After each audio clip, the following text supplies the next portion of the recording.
Frindle, Chapter 6, The Big Idea. 3 things happened. Later that same afternoon, Nick and Janet Fisk had missed the bus because of a school newspaper meeting, so they walked home together.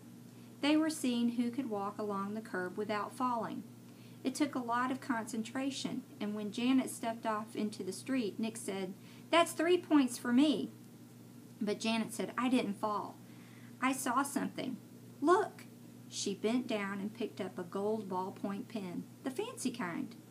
That was the first thing, Janet finding the pen.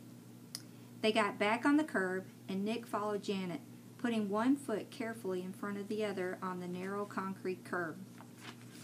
And while he stepped along, he thought back over the school day, especially about his report, and what Mrs. Granger had said about words at the end of the period finally sank in.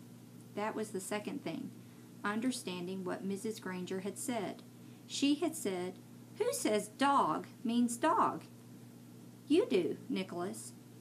"You do, Nicholas?" he repeated to himself. "I do?"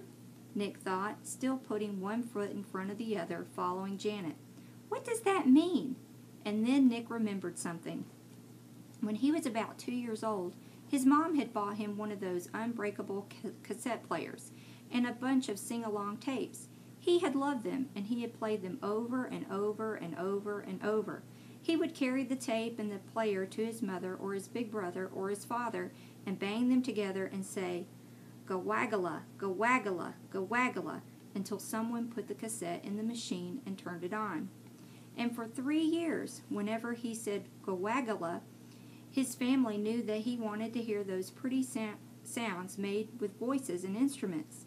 Then when Nick went to preschool, he learned that if he wanted his teacher and the other kids to understand him, he had to use the word music. But go-waggala meant that nice sound to Nick, because Nick said so. "Who says go-waggala means music?" "You do, Nicholas." "No fair!" yelled Janet. They were at the corner of their own street, and Nick had bumped into her. Completely absorbed in his thoughts, Janet stumbled off the curb, and the gold pen in her hand clattered onto the street. "Sorry, I didn't mean to, honest," said Nick. "I just wasn't watching." "Here." Nick stooped over and picked up the pen and held it out to her. "Here's yours." And that's when the third thing happened. Nick didn't say pen. Instead, he said, "Here's your Frindle." "Frindle?" Janet took her pen and looked at him like he was nuts. She wrinkled her nose and said, "What's a Frindle?" Nick grinned and said, "You'll find out. See you later." It was there at the corner of Spring Street and South Grand Avenue, 1 block from home, on a September afternoon. That's when Nick got the big idea. And by the time he had run down the street and up the steps and through the door and upstairs to his room, it wasn't just a big idea. It was a plan, a whole plan, just begging for Nick to put it into action. And action was Nick's middle name. The next day after school, the plan began. Nick walked into the penny pantry store and asked the lady behind the counter for a Frindle. She squinted at him. "A what?" "A Frindle, please. A black one," said Nick, and smiled at her. She leaned over closer and aimed one ear at him. "You want what?" "A Frindle." And this time Nick pointed at the ballpoint pens behind her on the shelf. "A black one, please." The lady handed Nick the pen.